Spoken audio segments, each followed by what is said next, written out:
Donc Thierry Lepercq, bonjour. Bonjour. Donc avant tout, merci d'accorder une interview à cette nouvelle chaîne YouTube qui propose aux internautes de s'informer sur une révolution déjà à l'œuvre, même si elle reste encore relativement imperceptible en termes de bouleversement de notre vie quotidienne. Avant de vous poser les nombreuses questions qui me brûlent les lèvres, Thierry Lepercq, je vous propose de nous présenter à la fois vos fonctions actuelles et votre parcours. Alors je suis entrepreneur, je suis le fondateur de SolAdvent. SolAdvent, c'est une société créée il y a un peu plus d'1 an et qui a comme objectif de développer à grande échelle des projets d'hydrogène vert, ce dont on va parler. Auparavant, j'ai une carrière d'entrepreneur en créant plusieurs entreprises dans le monde des technologies. Il y a une vingtaine d'années, dans le cadre de cette fameuse bulle Internet où j'avais levé 400 millions d'euros pour une quarantaine de sociétés du monde Internet dans le cadre d'une entreprise d'investissement que j'avais créée à l'époque. Et puis une entreprise de conseil et ensuite une entreprise qui a fait parler d'elle dans le monde de l'énergie, qui est Solaire Direct, qui a développé et construit 3 gigawatts de solaire dans une quinzaine de pays avec un business model très particulier qui était le solaire compétitif, c'est-à-dire faire du solaire le plus compétitif possible en associant des projets à la fois du développement de projets, de l'industrie et de la finance.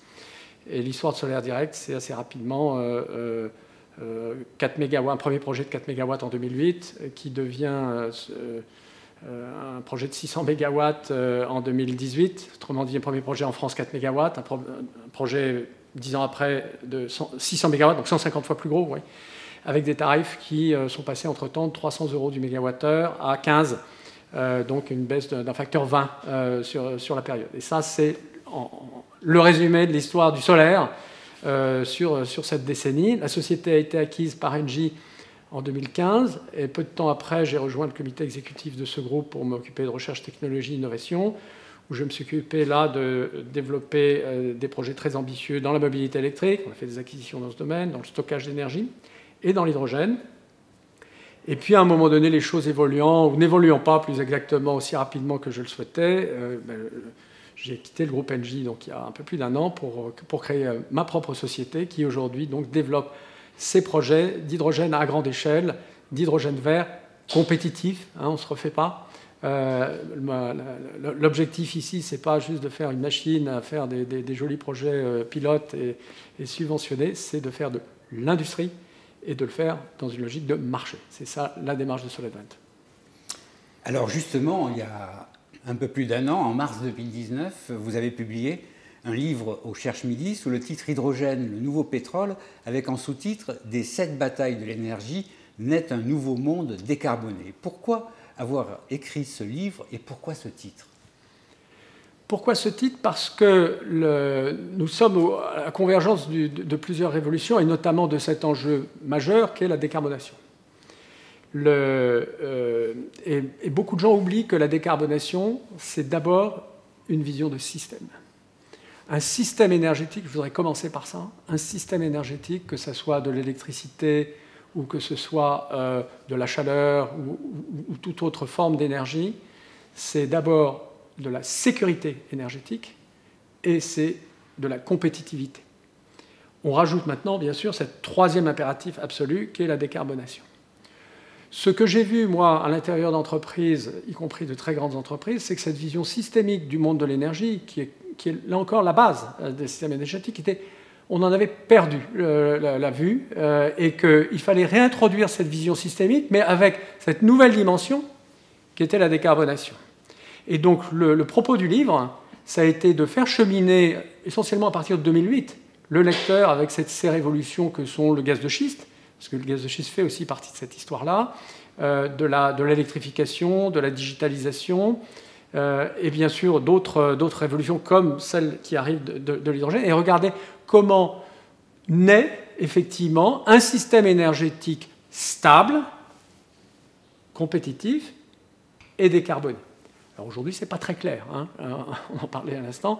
Les énergies renouvelables qui jusqu'à présent étaient chères, variables et uniquement électriques, qui ne font que 20% des besoins énergétiques, eh bien, pose problème. Donc le propos du livre, c'était de raconter l'histoire du système énergétique tel qu'il est en train de naître et de montrer comment la clé de voûte d'un système énergétique décarboné ne peut être que l'hydrogène vert, on s'entend bien sûr, l'hydrogène pas issu de combustibles fossiles, on ne va pas décarboner avec des combustibles fossiles, ça serait quand même totalement absurde.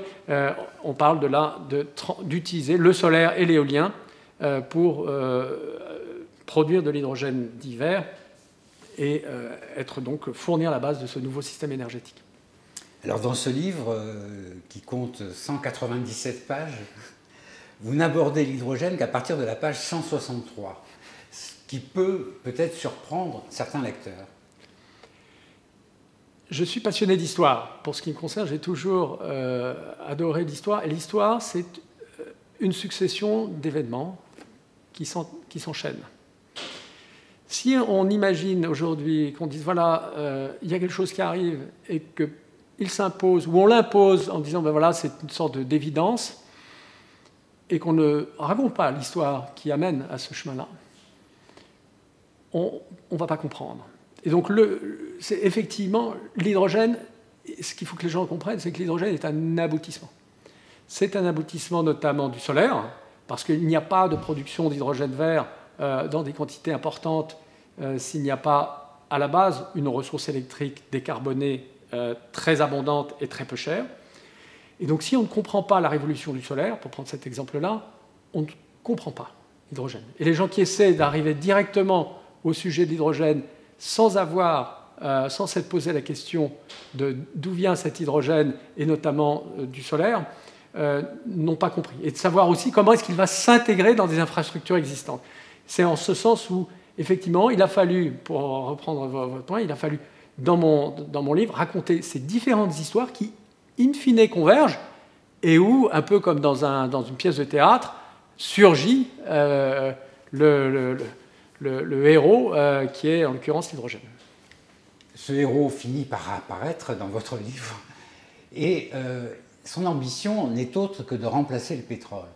Ça peut paraître absolument démesuré. Comment justifier une telle perspective?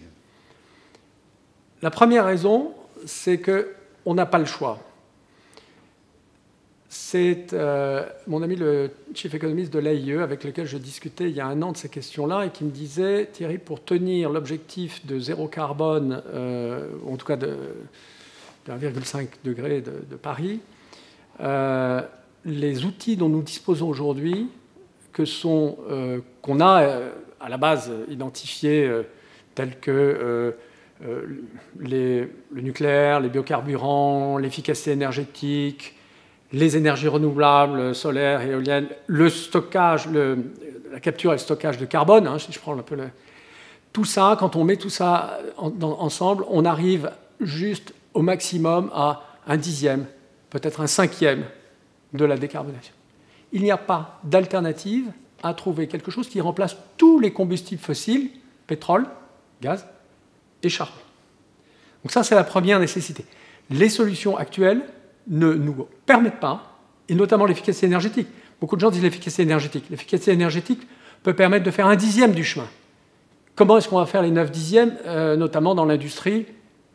Bonne chance, et dans d'autres domaines où on ne va pas réduire de moitié ou des 2/3 ou des 3/4 la consommation énergétique, sauf à faire s'effondrer l'économie aussi, c'est encore une autre logique. L'autre raison, c'est qu'on peut. On doit, d'un côté, on peut de l'autre. La molécule d'hydrogène, et de ce point de vue-là, il faut se souvenir de ce que disait Jules Verne, faisait dire Jules Verne à son héros dans L'île mystérieuse en 1874, l'hydrogène peut remplacer, à l'époque, lui disait la houille, puisque il n'y avait pas de pétrole, ou très peu à l'époque. L'hydrogène peut remplacer en tout, cette molécule peut remplacer en tout le gaz, le pétrole et le charbon, que ce soit dans des usages industriels, des usages énergétiques, production notamment d'électricité ou de chaleur, ou dans des usages de type mobilité et transport.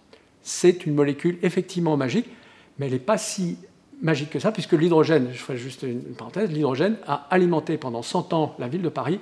Le gaz de ville dont nous avons fait la ville-lumière, était à la base de l'hydrogène, le gaz issu du charbon. Alors, dans votre livre et dans ce parcours historique que vous nous proposez pour arriver à cette conclusion sur l'hydrogène, vous décrivez 7 batailles de l'énergie. Quelles sont, de votre point de vue, les 3 principales qui sont devant nous ou bien qui sont déjà en cours?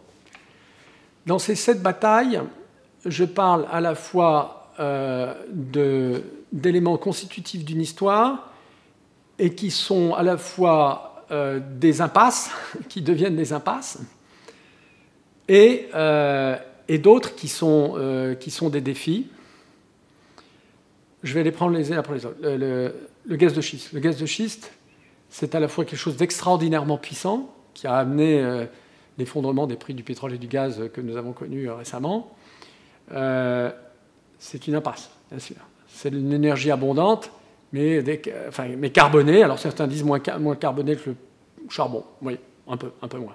Enfin, bref, c'est pas avec ça qu'on va faire du zéro carbone. Donc c'est une impasse de toute évidence. Il y a 2 autres révolutions qui sont considérées par beaucoup comme le Saint Graal, qui sont l'électrification et la digitalisation. Et là, on considère qu'avec ces deux révolutions, on va résoudre tous les problèmes. C'est ce que nous explique Elon Musk d'un côté et Xi Jinping de l'autre, ou Xi Jinping et tous les acteurs chinois qui, derrière, développent une vision d'un monde totalement électrifié, totalement contrôlé et commandé de manière centrale par soit une entreprise, soit un État qui, lui, va avoir l'information en temps réel, le contrôle-commande avec la 5G, l'intelligence artificielle, l'Internet des objets. Voilà. Alors c'est une vision dystopique, épouvantable d'ailleurs, mais surtout qui a peu de chances de fonctionner, simplement parce que l'énergie, c'est à 80%, ce n'est que 20% d'électricité. Et donc s'imaginer que ces 20% vont devenir 100%, eh bien, même les rêves les plus fous des gens de l'électrification, ils imaginent monter à 50% dans 30 ans, 40 ans, 50 ans. Donc de toute façon, on trouve ces limites-là. Donc ces révolutions-là, ces 3 révolutions-là qui sont très tentantes, dans lesquelles sont engouffrés notamment, grosso modo, les États-Unis et la Chine, la Californie, le Texas et la Chine, sont des impasses. Alors, dans les révolutions que je cite, il y a des défis absolument gigantesques. Il y a le défi du changement climatique. Bon, je ne vais pas revenir dans les détails, on le connaît par cœur. Et puis, bien sûr, il y a aussi le défi des pays émergents et des besoins, à la fois du rôle de chacun de ces pays, notamment pas que la Chine, il y a aussi l'Inde et tout un tas d'autres pays qui aspirent à devenir des acteurs réels, importants. Et puis, il y a comment tout ça va se matérialiser. Et là, pour moi, il n'y a qu'une seule révolution dans ces 7 révolutions qui en fait tient la route et qui mérite d'être. C'est la révolution du solaire et des énergies renouvelables dans son ensemble. Et ça, c'est ça qu'il faut regarder. Le solaire aujourd'hui, je vais utiliser un terme je vais faire un peu un scoop, qui va faire partie de mon prochain livre, qui sortira à la fin de l'année. Je vais parler de la constante solaire. Alors, la constante solaire, c'est quoi? Depuis 50 ans, la courbe du solaire installé dans le monde est une droite. Ou plus exactement, c'est une droite avec une échelle logarithmique. Vous aurez compris, si c'est une droite à l'échelle logarithmique, ça veut dire que c'est une exponentielle quasiment parfaite sur les 50 dernières années. Si vous prolongez cette courbe sur les 20 prochaines années, et toutes les raisons sont là pour dire que ça va se faire tout simplement parce que la ressource est là et les coûts sont là, hein, c'est aussi simple que ça, c'est une ressource énergétique, c'est les 2 choses, c'est les ressources et les coûts. Le pétrole, on a remplacé le pétrole, tous les combustibles fossiles en 2040. Il suffit juste de tirer la courbe, on appelle ça la constante solaire. Ce n'est pas une constante mathématique, hein. C'est un petit peu comme une loi de Moore. Je ne sais pas si un jour on l'appellera la constante solaire, etc., mais pourquoi pas? J'invite, là encore, tout le monde à regarder, à faire, et on pourrait communiquer ça d'ailleurs à vos spectateurs, de regarder ces chiffres, parce que ce sont des chiffres extrêmement probants. La seule question ensuite qui se pose, c'est comment est-ce que le solaire, partant de là où il est, c'est-à-dire aujourd'hui moins de 1% des besoins énergétiques mondiaux, arrive à pas loin de 100% dans 20 ans. Et cette question-là, elle n'a de réponse que parce qu'on va transformer cet électron qui a un certain nombre d'avantages, mais sur plein d'inconvénients, il est difficile à transporter, quasiment impossible à stocker, en quelque chose qu'on peut transporter et stocker aussi facilement que le pétrole, et c'est l'hydrogène. Alors, depuis la publication de votre premier livre, en attendant celle du second, il s'est produit un événement mondial qui est rarissime, qui est l'épidémie de la Covid-19. Est-ce que cela change certains termes de votre analyse?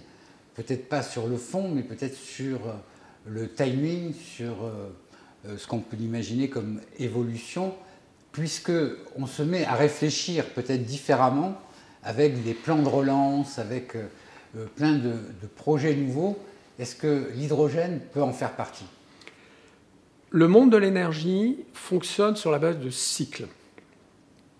C'est particulièrement le cas du pétrole. On a des cycles, quand on regarde sur les 50 dernières années, on a un choc pétrolier, un contre-choc pétrolier, puis ensuite un nouveau choc, un nouveau contre-choc.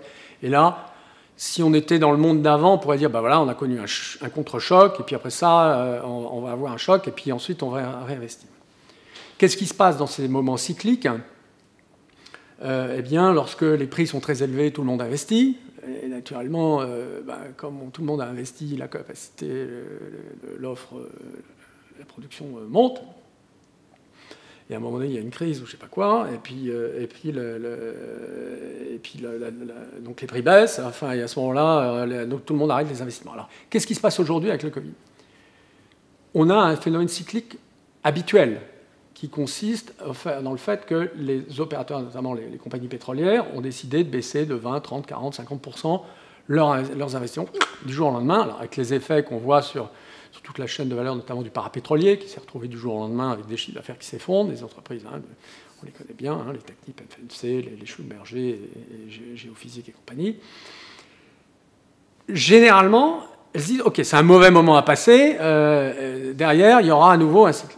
Et là, qu'est-ce qu'on voit? On voit quelque chose qui change fondamentalement parce que, dès à présent, il y a des gens qui se posent la question de c'est quoi la nouvelle vague d'investissement? Dans quoi vais-je mettre, moi, Shell, Total, je ne sais pas quoi, vais-je mettre mon argent? Non pas cette année, puisque j'ai baissé fortement mes investissements, mais dans 1 an, dans 2 ans, dans 3 ans. À supposer que les prix remontent un peu, etc. Ce qu'il faut espérer pour eux, etc.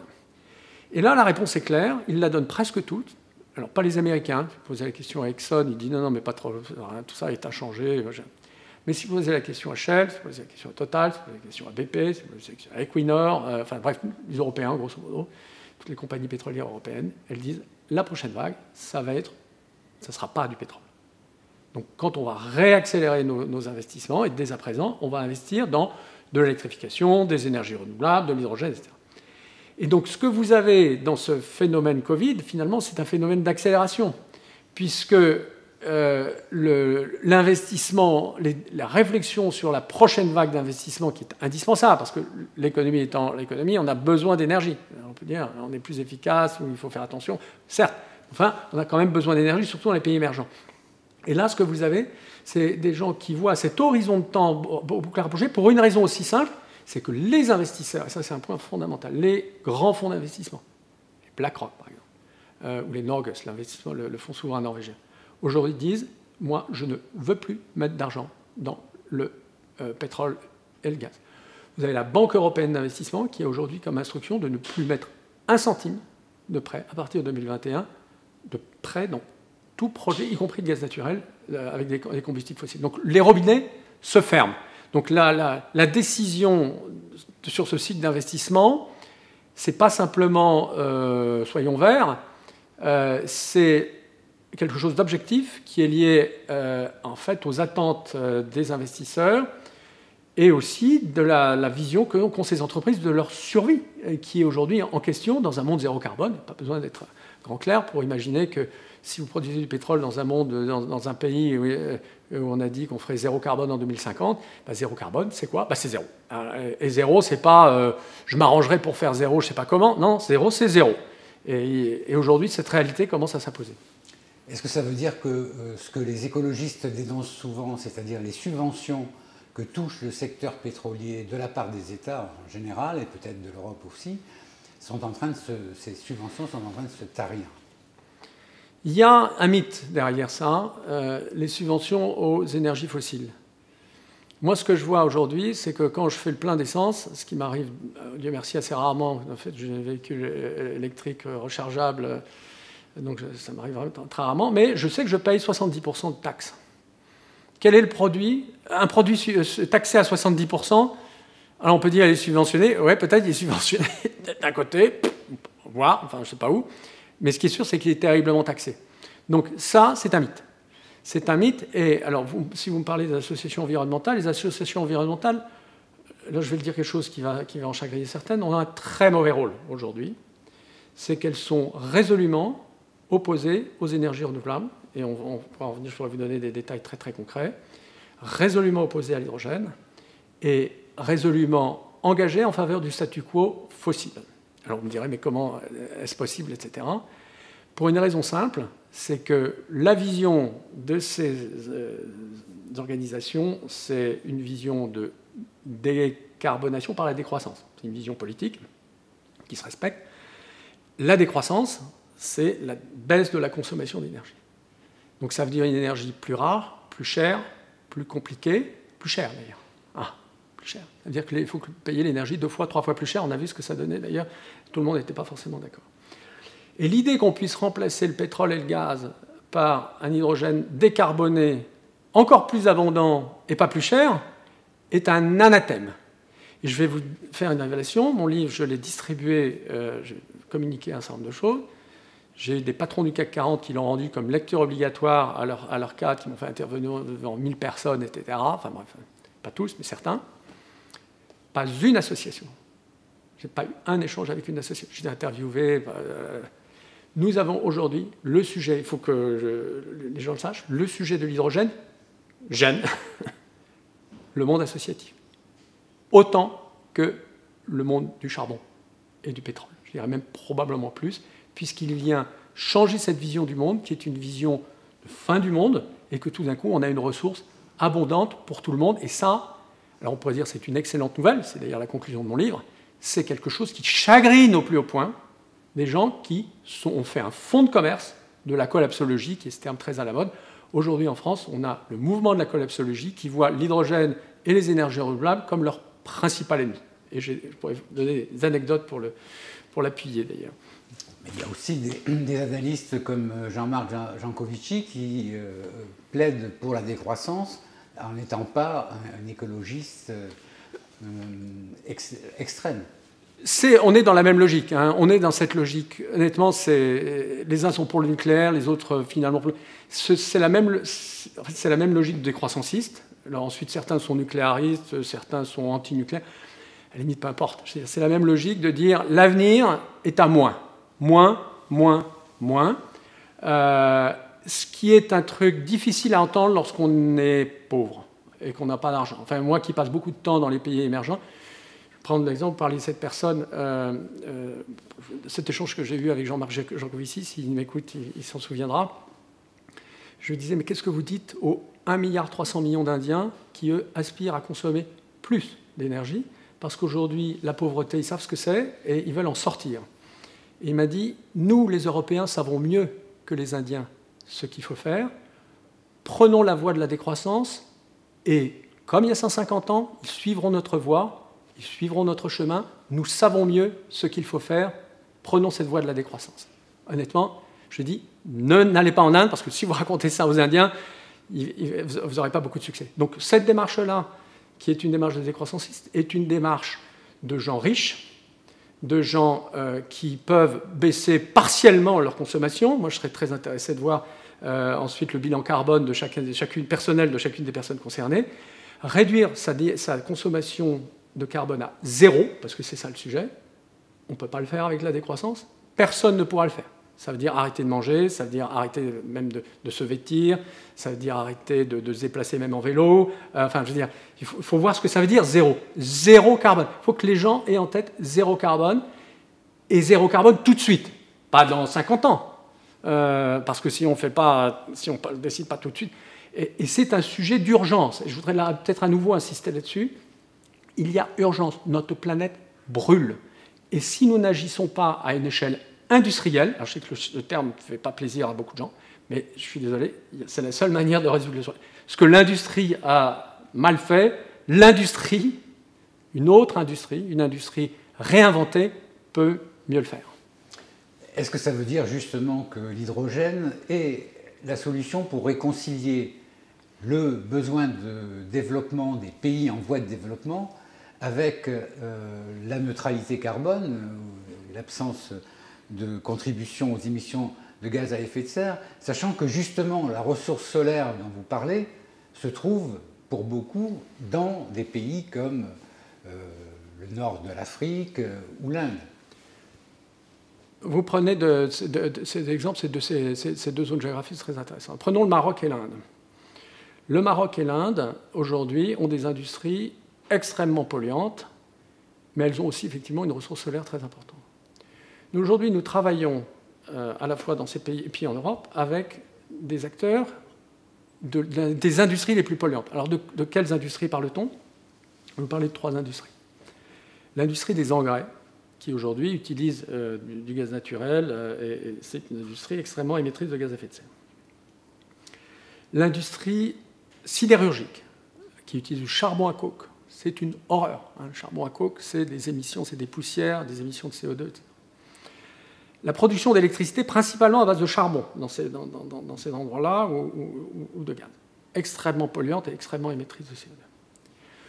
Sur ces 3 sujets, avec mon entreprise aujourd'hui, nous travaillons avec des industriels leaders mondiaux dans leur domaine, leaders mondiaux des engrais, de la sidérurgie et de la production d'électricité, pour produire, à partir d'hydrogène solaire, des engrais, de l'acier et de l'électricité, 0 carbone. Ou en Europe, mais aussi au Maroc et en Inde. Et si vous avez cette ressource naturelle nationale, le Maroc importe pratiquement toute son énergie. Pour eux, c'est un rêve d'autonomie, mais surtout d'industrialisation. Imaginez qu'au Maroc, on puisse installer 2 nouvelles usines de sidérurgie, d'engrais qui vont ensuite créer des emplois en aval. Parce que qu'est-ce que vous allez faire avec ces métaux? Vous allez faire une industrie plus légère, vous pouvez faire de l'automobile, vous pouvez faire tout un tas de choses. Vous allez avoir des emplois. Il faut que les gens aient en tête, on est tous en tête, que la bataille, c'est une bataille de réindustrialisation. C'est d'ailleurs l'obsession de la Commission européenne, et à juste titre. Et que cette réindustrialisation, ce n'est pas l'industrialisation verte au sens verte parce qu'on aura matraqué de taxes l'industrie. L'industrie verte, ce n'est pas une industrie morte, à force d'impôts. C'est une industrie qui se réinvente. Et aujourd'hui, nous avons les leaders mondiaux de cette industrie qui ont compris que vendre de l'acier vert au prix de l'acier gris, c'est gagner des parts de marché. Et si vous êtes là encore au Maroc ou en Inde, c'est avoir un vecteur de développement industriel absolument exceptionnel. Donc nous sommes à l'aube d'une révolution industrielle, mais quand je dis industrielle, ce n'est pas l'industrie, on dit parfois la 4e révolution, qui sera une industrie virtuelle, etc. Non. Des vraies usines. Des usines comme on n'en a pas construites en Europe depuis 50 ans. Nous sommes aujourd'hui à la veille de ces grosses usines qu'on va mettre, pour être franc, plutôt dans les endroits où il y en a déjà, parce que, et dans des pays qui ne demandent que ça, parce qu'ils ont aujourd'hui des millions, dizaines de millions de jeunes à employer, que sont par exemple le Maroc et l'Inde. Alors, est-ce que ça veut dire qu'on va transposer la ressource qui vient aujourd'hui des pays pétroliers sur d'autres pays qui seront les pays solaires, on va dire, par rapport aux pays pétroliers? Et si on le fait, ça veut dire que l'hydrogène produit va devoir être transporté, car ce n'est pas sur place qu'on va consommer tout ce qui sera produit. Aujourd'hui, combien y a-t-il de pays, de gros pays producteurs et exportateurs de pétrole? Une dizaine.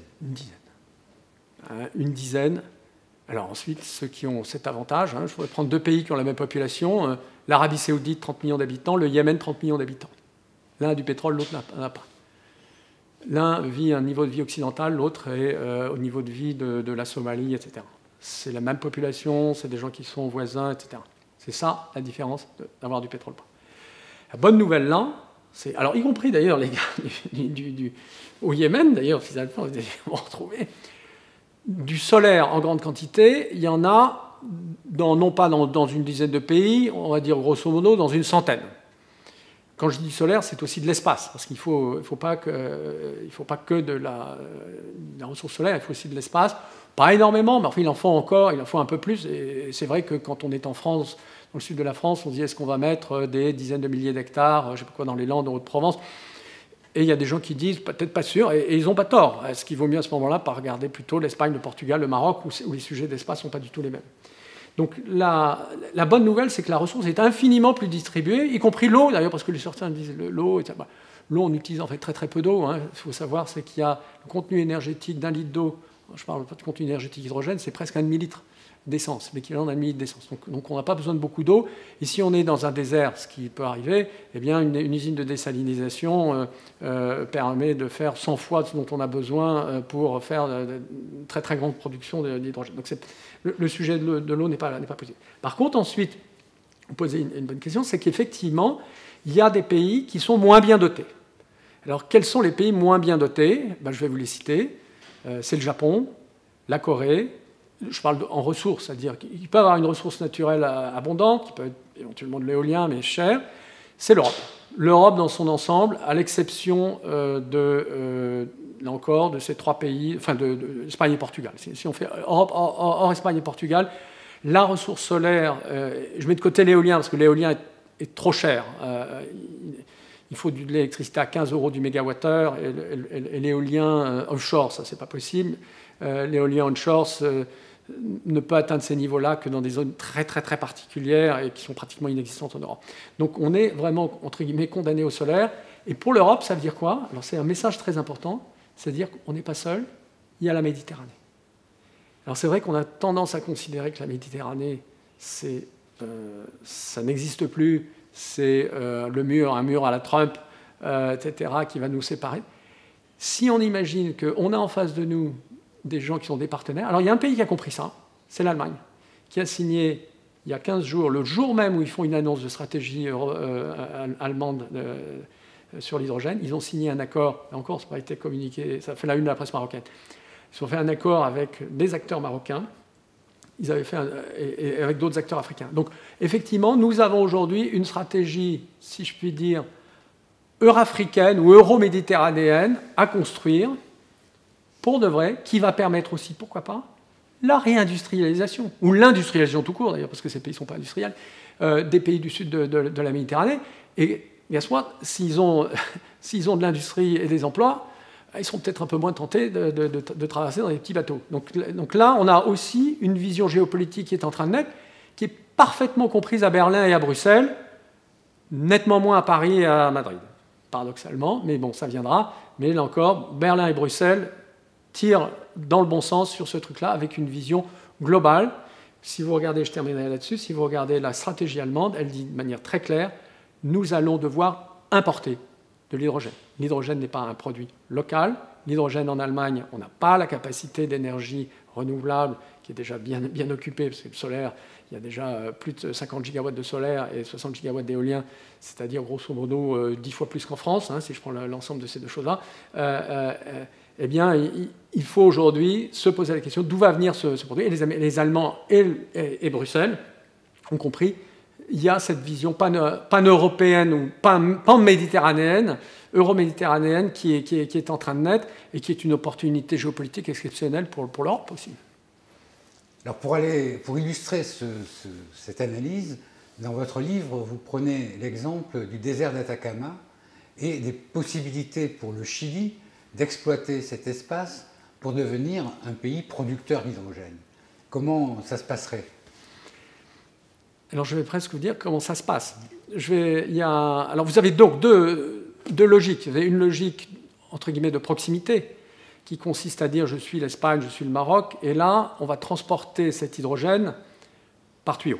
Et ça, c'est très efficace. Surtout, ces tuyaux existent, ce qui est le cas dans le cas du Maroc et de l'Espagne. Donc dès qu'on a des tuyaux qui existent, même en Tunisie, avec la Tunisie très bien connectée avec la Sicile, ça, c'est une opportunité qu'il faut saisir de manière absolument évidente. Il y a des pays, et c'est notamment le cas du Chili, mais aussi le cas de l'Australie, qui ont une ressource, elle, encore plus importante, absolument gigantesque, dans leurs déserts respectifs, et qui, eux, par contre, sont loin. Faire un pipe entre le Chili, les États-Unis, non. L'Australie, même chose. Et donc là, ce que je décris dans le livre, l'autre manière de transporter cet hydrogène, c'est de le transporter sur des bateaux. Probablement, c'est la technologie qui aujourd'hui semble s'imposer dans sa simplicité, là encore, c'est par l'ammoniac. Donc l'ammoniac, on prend l'azote de l'air, on combine ça avec la réaction Haber-Bosch pour faire du NH3. Et donc ce produit-là, qui est un produit chimique standard, il y a aujourd'hui des dizaines de vraquiers ammoniac dans le monde, donc c'est un produit qui est tout à fait toxique, certes, mais qui est transportable. Et donc le Chili ou l'Australie peuvent devenir. Est-ce que nous avons aujourd'hui, je prends juste un exemple, nous avons aujourd'hui un des plus grands fonds d'infrastructures mondiaux qui a aujourd'hui un projet de 26 gigawatts de solaire, et un peu d'éolien aussi, hydrogène, en Australie occidentale, et qui a cette ambition, notamment en liaison avec le Japon, qui lui est très demandeur du produit en question, d'exporter dans le monde entier cet hydrogène sous forme d'ammoniac. On travaille pour ce qui nous concerne aussi avec une compagnie pétrolière du Golfe qui a ce même objectif. Donc quelque part c'est intéressant de voir les pétroliers qui sont en train déjà de réfléchir à se réinventer en utilisant une ressource qui est très abondante. Si vous regardez aujourd'hui dans certains pays du Golfe, et notamment le plus avantagé là-dedans, c'est quoi? C'est le Yémen. Honnêtement, je fais un pari, le Yémen, dans 10 ans, je ne vais pas dire derrière, ils seront tous en Rolls, mais le monde peut changer. Le monde du Yémen, qui est aujourd'hui le cauchemar absolu de gens qui sont dans la misère et la guerre civile, eh bien, il peut sortir parce que derrière, ils ont cette ressource extraordinaire qui est là, justement, qui est la plus grosse ressource solaire, une des plus grosses ressources solaires mondiales. Bon, il faudra qu'il y ait un peu moins de guerre pour que les investisseurs viennent dans leur pays. Mais ce qu'on peut voir aujourd'hui, effectivement, c'est tout un tas de pays, cette fois-ci un peu plus lointains, qui peuvent se retrouver en situation d'exportation. Et c'est quand même une super bonne nouvelle pour tout un tas de pays en difficulté, ce qui n'est pas le cas du Chili et de l'Australie, qui sont plutôt bien dotés par ailleurs. Est-ce qu'on peut dire aussi que l'hydrogène introduit une forme de décentralisation de la production d'énergie comparée à ce qu'est aujourd'hui la production, par exemple, d'électricité en France à partir des centrales nucléaires? Est-ce que l'hydrogène change la donne et peut permettre une autre gestion de l'énergie? Il y a une histoire romantique des énergies renouvelables. Les énergies renouvelables sont démocratiques, locales, propres, contre ces méchantes énergies centralisées, capitalistes, sales, etc. Et derrière, et donc on a le terme communauté énergétique, on a le terme autoconsommation, enfin on a plein de termes qui relèvent de la politique. La communauté, ce n'est pas tellement une notion technique. On entend autogestion, enfin je veux dire, on a cette vision romantique des choses. Et ce qu'il faut remarquer, c'est que l'énergie décentralisée n'a pu se développer dans le monde développé que pour une seule raison, c'est qu'elle a été très largement subventionnée. Aujourd'hui, si vous avez une toiture solaire, la toiture solaire est payée par des subventions à 99% à peu près. La valeur de l'électron produit sur une toiture est nulle parce qu'elle pose un problème au réseau, elle rend difficile la gestion, etc. Donc c'est une subvention accordée, notamment dans certains pays comme la Californie, des pauvres vers les riches. Ça marche très très bien. Je veux dire, en Californie, c'est un système qui prélève des milliards depuis les plus pauvres jusque vers les plus riches. En Europe aussi, c'est la même chose. C'est que si vous regardez ceux qui ont des toitures solaires, ce n'est pas les gens qui sont à HLM, c'est sûr. C'est les gens qui ont une belle propriété, éventuellement, qui vont mettre ça sur un toit. Donc ce système-là, socialement absurde, économiquement absurde et énergétiquement absurde, arrive à son terme.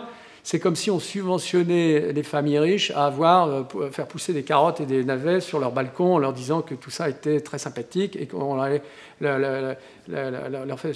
Ça ne marche pas. Alors, en revanche, là où on a une énergie différente, parce qu'on pourrait dire elle est centralisée, oui et non. Je vais faire une comparaison entre l'hydrogène et l'eau. L'hydrogène, c'est comme l'eau. Est-ce que l'eau, c'est centralisé? Oui, il y a une compagnie d'eau. On peut avoir chacun son puits, etc. Enfin, une compagnie d'eau, etc. Est-ce qu'il y a des producteurs d'eau qui contrôlent tout, des mineurs qui vont vous étrangler pour vous dire... etc. Non. L'eau, même lorsqu'on est dans le désert, il y a des types qui vont faire la désalinisation. Donc l'eau est là pour autant qu'on la paye. C'est quoi la base du système économique de l'eau? Ça s'appelle la concession ou la régie. C'est le machin le plus démocratique qui soit. C'est pas chacun dans son coin, et notamment les plus riches qui... Chacun dit « moi, je produis ma propre énergie, moi, qui ai une grosse toiture avec ma grande villa, je produis de l'énergie, mon énergie, et tant pis pour ces abrutis qui sont des HLM, ils n'avaient qu'à avoir une grande villa. Non, là, c'est un truc collectif où tout le monde est réuni. Et comment ça se passe? C'est que la base de l'eau, ce sont les infrastructures. C'est les tuyaux et les usines de traitement des eaux. On peut payer ces infrastructures parce qu'on a une concession d'eau où chacun, dans le cas de ça peut être une régie publique ou une concession privée, peu importe, mais c'est quelque chose de contrôlé démocratiquement, et chacun dit moi, je m'engage à payer pendant 20 ans ou 30 ans, je ne sais pas quoi, de l'eau à ce prix-là. Et là, à ce moment-là, ça permet de construire des infrastructures. Donc, on a, pour répondre à votre question, oui, l'hydrogène est décentralisé, non pas dans sa production, mais dans son organisation et dans son financement, ce qui est, au bout du compte, la chose la plus importante. La plus importante, c'est qu'on ait des décisions locales, collectives, pas des décisions individuelles où chacun dit « moi, j'ai mon système et toi, tu n'as rien », qui n'a rien de démocratique. Honnêtement, cette idée qu'on va tous produire de l'énergie et avoir de l'autonomie, c'est l'individualisme forcené, extrémiste même. Là, on a, avec l'hydrogène, quelque chose qui réintroduit du collectif, qui réintroduit la Stadtwerke, la compagnie municipale des eaux, c'est ce que je disais à la compagnie, à la Commission européenne, qui me demandait c'est quoi la différence de l'Europe. Je dis l'Europe, c'est le pays de la compagnie municipale des eaux. C'est notre arme de destruction massive. C'est ça, pour ça que l'hydrogène est fondamentalement européen. C'est lié à la production locale, plus ou moins à la consommation locale et à l'organisation, comme je l'ai dit, contractuelle de cette consommation. Donc l'hydrogène qui peut remplacer le pétrole, c'est une révolution comme l'humanité en a connu peut-être 3 au cours de son histoire, avec le charbon et la machine à vapeur, le pétrole, le nucléaire peut-être, et aujourd'hui l'hydrogène. Est-ce que vous voyez aujourd'hui les signes de cette émergence et quels sont les plus significatifs de votre point de vue? On est en train de basculer d'un monde à un autre. Le monde d'avant, c'est quoi? Je parle dans le monde hydrogène. C'est le monde du projet pilote, le monde de la niche, notamment du véhicule hydrogène avec 3 stations et 40 véhicules, du monde de l'annonce avec 3 élus et qu'on prend en photo, etc., qui n'ont aucune réalité industrielle, économique d'aucune sorte. Je me souviens, chaque fois que je discute avec des gens du pétrole, ils me disent, moi, ils ont sur leur carte de visite, quelque part, 100 millions de barils par jour. Et vous, combien? Donc, c'est une histoire d'échelle. Donc, on est aujourd'hui dans ce basculement où on parle à l'échelle industrielle. Et les premiers qui l'ont annoncé, c'était il y a 15 jours, ce sont les Allemands. Les Allemands qui ont dit, écoutez, l'hydrogène, qu'est-ce qu'ils ont dit? Il faut lire, alors c'est en allemand, je ne sais pas s'ils l'ont traduit encore, mais la stratégie allemande. Qu'est-ce qui est écrit dans cette stratégie? Il dit, là, l'hydrogène doit être la base de la transition énergétique avec ce qu'on appelle le sector coupling. Alors, sector coupling, c'est un germanisme qui veut dire on couple toutes les formes d'énergie ensemble et on a un système qui est équilibré et qui fonctionne. Sector coupling. Le sector coupling, c'est l'hydrogène. L'autre chose qu'ils ont dit, c'est l'échelle. Il n'y a pas d'hydrogène, et notamment vert, s'il n'y a pas l'échelle. Et puis ils ont dit un certain nombre de choses, notamment ce qu'on évoquait tout à l'heure, c'est le fait d'être importé et autres, donc une vision systémique. À la suite de ça, et nous en sommes les acteurs et témoins chez SolarAdvent, sont en train de naître à la fois des acteurs sur toute la chaîne de valeur. Je vais le prendre rapidement sur l'ensemble de cette chaîne de valeur. Production solaire hydrogène. Aujourd'hui, nous avons des développeurs solaires en Espagne qui sont en train de prévoir des gigawatts, voire des dizaines de gigawatts de production de solaire hydrogène, dès à présent. Nous avons des gigafactories d'électrolyseurs qui sont en train d'être prévus. Et si les gens se posent la question, ah bon, les électrolyseurs comment? Il y a 3 sociétés cotées aujourd'hui d'électrolyse en Europe, de producteurs d'électrolyseurs, pardon, en Europe, dont une française. Ces sociétés voient leur cours s'envoler. Aujourd'hui, sur les 6 derniers mois, qui ont été un moment difficile sur la bourse et autres, leur cours de bourse a été multiplié en moyenne par 3, entre 3 et 5. C'est un message quand même très très fort. Et ces sociétés sont en train de préparer des gigafactories à la Elon Musk pour répondre aux besoins de cette production. Ça, c'est l'upstream, si je prends le terme pétrolier. Ensuite, dans le midstream, vous avez aujourd'hui des opérateurs gaziers qui tous, aujourd'hui, ont décidé de se mobiliser pour transformer leur réseau gaz de transport, mais aussi leur réseau de stockage, en réseau hydrogène.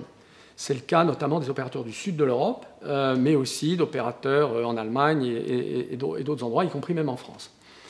Et puis vous avez dans l'aval des industriels qui disent eh bien moi, je vais transformer mon business d'engrais, mon business d'acier, mon business de production d'électricité. Et ce sont des projets concrets. Ce que je peux vous dire aujourd'hui, parce que des projets, c'est pas public, mais les projets que nous regardons, c'est les projets qui font aujourd'hui, sur lesquels nous avons été mandatés dans le cadre d'études de faisabilité, enfin, c'est des choses très très concrètes, partent chacun sur des demandes comprises entre 100 et 200 000 tonnes d'hydrogène par an pour chaque projet. Il y en a un certain nombre.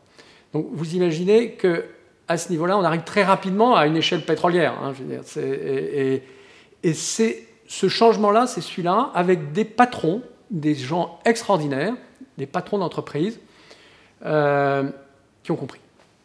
Aujourd'hui, ce que je peux vous dire, c'est qu'il y a des patrons de très grandes entreprises, ou de grandes moyennes, pas les plus grandes entreprises énergétiques qui ont en fait beaucoup à perdre là-dedans. Hein. Il y a beaucoup de gens qui ont à perdre.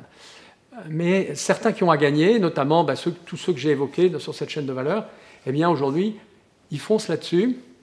Et ça, c'est l'excellente nouvelle, c'est qu'on a une échelle industrielle. Je crois qu'il faut avoir ce terme en obsession. Non pas l'industrie de la montre ou du pull marin ou du miel, mais l'industrie lourde qui structure un pays et à la base de laquelle se retrouve l'énergie. Combien faudrait-il produire d'hydrogène en France pour remplacer le pétrole? Le pétrole n'est pas produit en France. Qu'est-ce qu'on produit enfin, hein, vous voyez, c'est intéressant que vous m'ayez posé cette question. Vous m'avez dit, est-ce qu'on va produire de l'hydrogène pour remplacer le pétrole? Le pétrole n'est pas produit en France, le gaz n'est pas produit en France. Et si on importe du pétrole, de l'hydrogène d'Espagne ou du Portugal au lieu de l'importer de Russie. Alors je sais que ça fera de la peine à M. Poutine et co. Si on importe de l'hydrogène du Maroc au lieu de l'Algérie, alors ça fera là les frères ennemis ne vont pas s'entendre. Mais bon, les Algériens, in fine, ils s'y mettront aussi. Et les Tunisiens, pourquoi pas? Honnêtement, est-ce qu'on n'est pas gagnant? Est-ce que nous, Français, est-ce qu'il faut qu'il soit, et ça je vais utiliser un terme qui était utilisé par un directeur d'administration centrale, il dit en France nous raisonnons de manière autarcique. Mais je dis, monsieur le directeur général, vous savez que la France n'est pas une île du Pacifique, hein, que la France a des frontières avec l'Espagne, le Portugal, que la France peut importer, et d'ailleurs, accessoirement, aujourd'hui, elle importe toute son énergie. Et donc cette idée qu'on va remplacer un pétrole importé par de l'hydrogène importé, les Allemands ont fait ce chemin mental. Parce qu'ils se disent, de toute façon, c'est la manière de fonctionner. Et si on l'importe de l'Europe, ce n'est pas des ennemis. Les Espagnols, certes, on a fait la guerre, enfin, ça remonte hein, sous Napoléon, mais depuis, Dieu merci, on s'est un peu réconciliés. On n'est pas en guerre contre l'Espagne. On n'est pas en guerre contre le Portugal. On n'est pas en guerre contre le Maroc. Et donc si on a une vision qui sort de cette obsession, parce qu'elle existe, cette obsession autarcique, je dirais albanaise de l'époque d'Enver Hoxha, en disant on va tout faire, on va tout faire en France, et derrière, bah oui, l'Albanie d'Enver Hoxha, ça n'a jamais été un modèle de développement. Il faut que si on a une vision qui est une vision conquérante, une vision industrielle, et qui dit qu'en France, on peut avoir les outils industriels qui vont utiliser l'hydrogène espagnol, parce qu'après tout, c'est juste à côté, à ce moment-là, on a tout à gagner. Mais oublions l'autarcie. La tentation, elle est plus forte qu'avec le pétrole, puisqu'avec le pétrole, on ne peut pas le produire. De toute façon, on n'a pas le choix, il n'est pas là, et donc il ne peut pas être créé. Alors que l'hydrogène, on a la tentation de se dire, au moins, faisons ce que nos ressources solaires, par exemple, ou éoliennes, nous permet de faire. Ce qui ne veut pas dire ne pas importer, mais ce qui veut dire aussi être producteur et importateur, par exemple. Alors, je vais vous prendre des exemples. À Pau et Saragosse. Un peu plus de 100 km à vol d'oiseau. Ressources solaires à Pau, 1200 kWh par kilowatt. Ressources solaires à Saragosse, 100 km plus loin, 1700. Alors maintenant, bon, disponibilité de foncier à Pau, très faible. Disponibilité de foncier à Saragosse, des dizaines de milliers d'hectares. Honnêtement, on peut dire, faire en France comme on fait en France. En France, on a le chic pour aller faire, aujourd'hui, la principale zone de développement du solaire en France, c'est le département de l'Aisne, qui est aujourd'hui l'endroit de France où il y a le moins de soleil. Pourquoi ? Parce qu'on a décidé, pour des raisons absurdes, de surpayer 3 ou 4 fois l'électricité pour mettre des modules photovoltaïques sur des anciennes bases aériennes, parce qu'on se dit des bases aériennes, pourquoi pas. C'est-à-dire, on est dans une économie. S'il y a des gens qui sont prêts à payer l'hydrogène made in France 4 fois plus cher, parce que ça peut, ou 3 fois, entre 2 et 3 fois plus cher, grosso modo, so be it. Si on leur dit que c'est le même hydrogène produit en Espagne à 100 km de la frontière, et là encore, on n'est pas en guerre avec l'Espagne, et ça coûte 2 fois moins cher, honnêtement, faisons le choix aux gens. Laissons le choix aux gens. Hein, je veux dire. Ensuite, on peut dire non, mais l'hydrogène, c'est comme la tomate, il vaut mieux qu'elle soit produite localement. Oui, mais enfin, bon, la tomate d'Espagne, je sais, certains Français mangent de la tomate d'Espagne. Alors, ils osent manger des tomates d'Espagne. Bon. Alors ensuite, on peut dire c'est affreux, il vaut mieux manger que de la tomate française. Mais bon, on mange aussi des tomates en Espagne, et au bout du compte, on s'en sort pas trop mal. Et surtout, pour ceux qui... La tomate française, elle est généralement peut-être parfois meilleure, mais surtout le plus cher. Bon, souvent. Voilà, donc c'est juste une histoire à un moment donné d'aller chercher la ressource là où elle est. On peut dire en France, on n'a pas de pétrole, et derrière, ça fait rien, on est obstiné. Hein, je veux dire, c'est pas on a des idées, on est obstiné, on va chercher du pétrole, même là où il n'y en a pas. Et quand on n'aura pas trouvé, on va continuer à faire des trous. Non, je veux dire, on va aller chercher la ressource là où elle est. Donc à un moment donné, ça s'appelle du bon sens, aller chercher la ressource là où elle est. Et en Europe, elle est, les Français qui se précipitent pour aller prendre le soleil en Espagne le savent, elle se trouve plus en Espagne que du côté de la Garonne ou de la Loire. Une autre caractéristique française, c'est la part du nucléaire dans la production d'électricité. Est-ce que c'est un atout ou un obstacle vis-à-vis de l'émergence de cette énergie hydrogène? On est avec le nucléaire dans la même situation que le pétrole. La question, ce n'est pas tellement l'existant. L'existant, il existe. C'est qu'est-ce qu'on va faire avec. Il se trouve que ces centrales, pratiquement toutes, arrivent à leur durée normale d'échéance de 40 ans. Aujourd'hui, Fessenheim a passé cette échéance-là, et on va arriver à partir, dans les 10 années qui viennent, pratiquement toutes les centrales françaises, en 2030, auront passé leur échéance de 40 ans. Alors, certaines peuvent encore être prolongées. Ce qu'on dit, c'est qu'il y a aujourd'hui des problèmes graves qui, sur un certain nombre, pas toutes, mais sur un certain nombre de centrales, qui rendent cette prolongation improbable, pour des raisons techniques. Et en plus, il y a la loi qui dit, de toute façon, on fait en matière des centrales nucléaires en 2035. Mais cette loi, elle tombe bien parce que, de toute façon, il y a déjà un tiers des centrales qui sont aujourd'hui, qui font l'objet de discussions sur ces questions-là. Et de toute façon, ces centrales ne sont pas éternelles.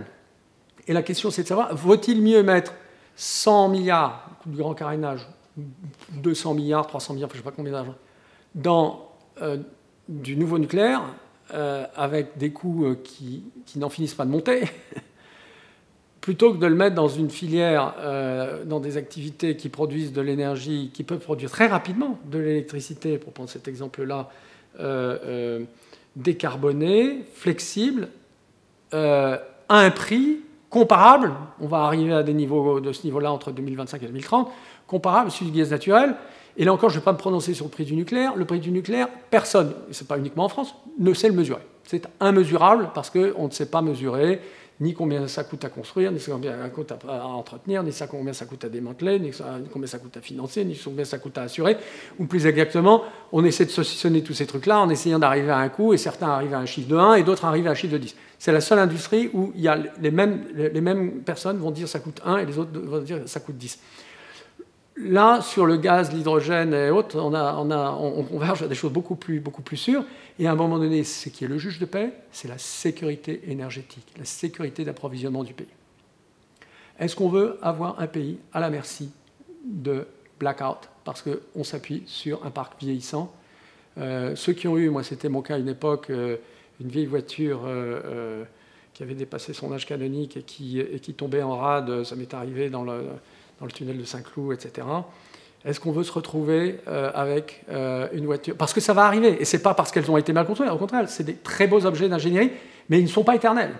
Et la question qui se pose dès à présent, c'est de savoir par quoi va-t-on les remplacer et qu'est-ce qu'on va prolonger. Et en tout cas, dans un point de vue de sécurité énergétique, pour le pays, et c'est l'angle d'ailleurs qui a été pris par le gouvernement actuel, qui est le bon, qui consiste à dire assurons la sécurité énergétique du pays, c'est la chose la plus importante, et aussi dans une logique d'approvisionnement avec des pays tiers. Et le problème qu'on a avec les pays tiers, c'est qu'entre l'Allemagne et l'Espagne, il y a une explosion du solaire et de l'éolien variable. Donc ce que nous avons, c'est une instabilité de l'électrique importée, et que si on remplace nous-mêmes, si on a moins de nucléaire stable, et qu'on remplace ça par de l'éolien des batteries avec 3 batteries, de l'éolien du solaire avec 3 batteries, on va au-devant de blackout, de brownout, quand? Dès 2023-2024. Ça va arriver très vite. Donc la sécurité énergétique du pays commande, et je le dis avec beaucoup d'autorité, commande d'avoir une énergie, une capacité énergétique pilotable, comme on dit, qui puisse approvisionner le pays sans imposer à tout le monde de ne pas avoir d'électricité 2, 3, 10, 20, 30 jours par an, notamment au milieu de l'hiver. Enfin, imaginez la situation où on dit, voilà, maintenant, électricité rationnée l'hiver. Cet hiver, eh bien, écoutez, la moitié des gens seront condamnés à 14 degrés, sauf les riches, qui, eux, ont droit à plus. Donc, on est dans cette situation, on ne peut pas arriver dans un système fragilisé. La sécurité énergétique doit être le principal driver, qui doit être celui à la fois du gouvernement, bien sûr de la Creux et d'autres acteurs. L'hydrogène, dans sa version fourniture d'électricité et de chaleur, stockable pendant des mois, hein, parce que vous vous rendez compte, c'est ça, c'est stockable pendant des mois. Un truc qui est stocké pendant des heures, il ne sert à rien. Un truc qui est stockable pendant des mois, il change tout. Et on veut avoir ce machin stockable pendant des mois, de préférence sourcé pas loin de chez nous, ce qui fait que si les Russes veulent pas être gentils avec nous ou d'autres ailleurs, eh ben, on a plutôt des gens. La sécurité énergétique doit être le driver, le souci principal de la politique énergétique avant tout autre, avant même la décarbonation. Certains parlent d'utiliser le nucléaire, peut-être dans un désir de conciliation entre les différentes énergies, pour fabriquer de l'hydrogène. Qu'est-ce que vous pensez de cette solution? Il y a 2 ans, j'avais été invité par le département de l'énergie du gouvernement des États-Unis pour intervenir devant 800 personnes sur l'hydrogène. Et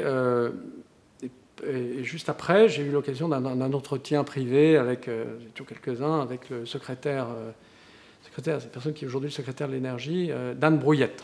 C'est un nom rigolo, un nom français, il vient de la Louisiane. Et M. Brouillette m'a dit, mais c'est très... Donc je lui ai exposé un peu tout ce dont on a parlé là, et il m'a dit, mais c'est très intéressant, tout ça. Est-ce que vous pouvez produire de l'hydrogène avec du nucléaire?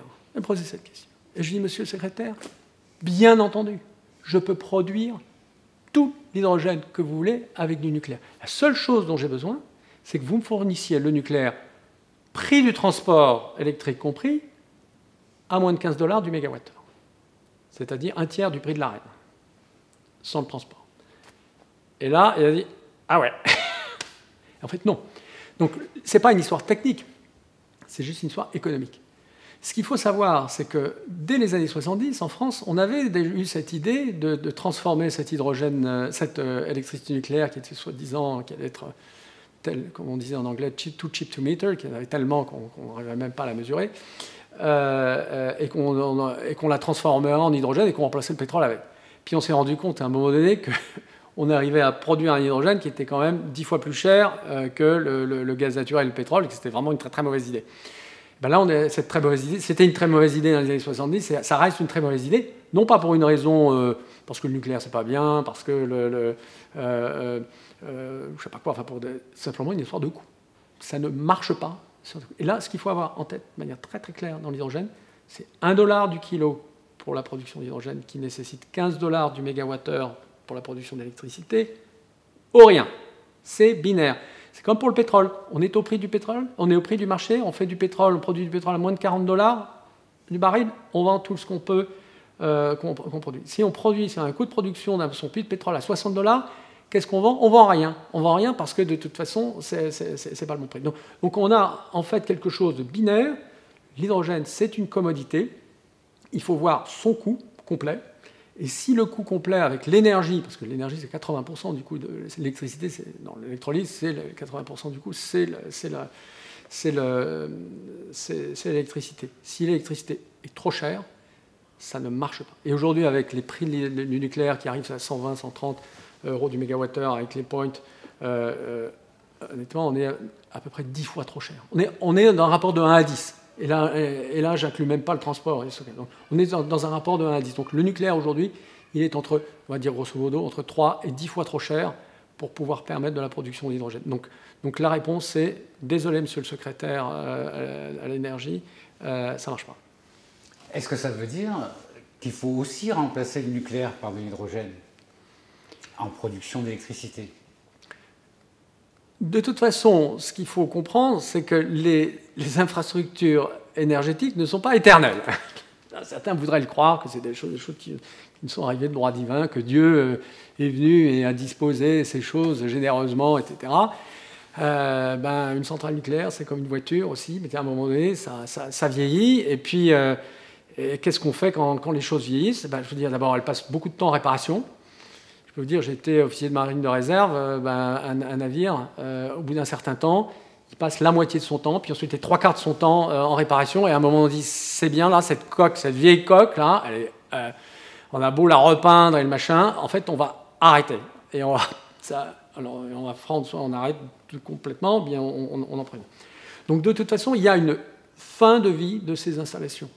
Alors ensuite, certains peuvent dire c'est maintenant ou c'est plus tard. À la limite, le débat n'est pas celui-là.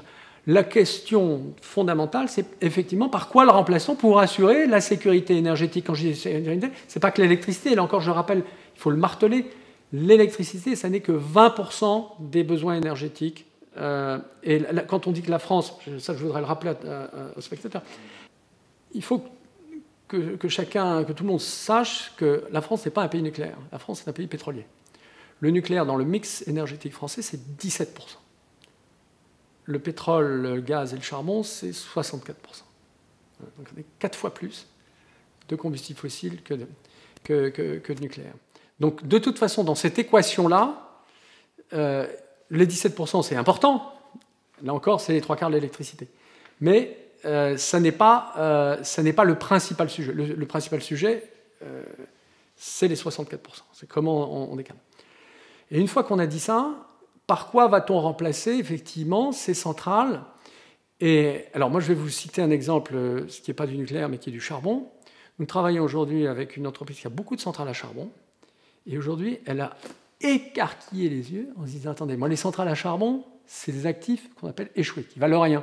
Centrales à charbon, il y a 140 gigawatts de centrales à charbon en Europe. 140. C'est l'équivalent d'autant de tranches nucléaires. Vous imaginez, c'est absolument gigantesque.